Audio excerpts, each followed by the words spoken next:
ডালে বেঁধে গেল মারা যাবে।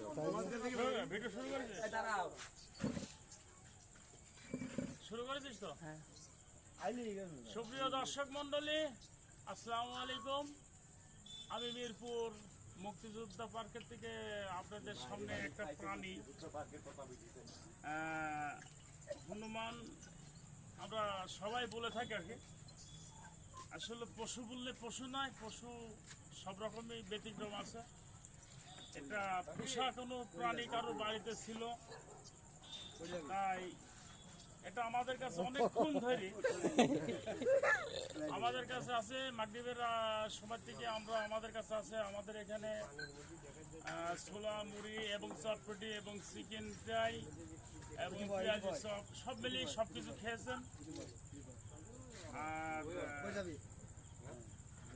প্রাণীটা যখন প্রথম আমার কাছে আসে আমাকে জড়ায় ধরলে পরে আমি প্রথমে একটু বিভ্রান্ত হয়ে গেছিলাম যে বিষয়টা কি, আমাকে কিটা জড়ায় ধরছে।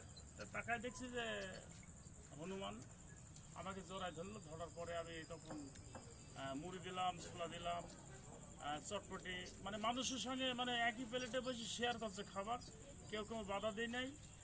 ইনশাল্লাহ মানুষের সাথে খুবই ভালো মিশুক দেখলাম। তো আপনাদের সামনে এই ভিডিওটা তুলছি, আমার জীবনে প্রথম বা লাইভে এটাই প্রথম আমি একটা পশু যে হিংস্র প্রাণী যা মানুষকে কিন্তু যখন থাবা মারতে পারে, কিন্তু এই প্রাণীটা সেভাবে মারছে না বা কারোর সঙ্গে কোনো ই করছে না। সবার সাথে বাচ্চা ছেলেদের সাথেও খুব মিশুক। আমার এটা দেখে খুব ভালো লাগলো বা ভালো লেগেছে বিধায়। তো দর্শক, আমি আমার চ্যানেলের পক্ষ থেকে বলছি, আপনারা দেখছেন এটা হচ্ছে আমার চ্যানেলের ভিডিও চলছে।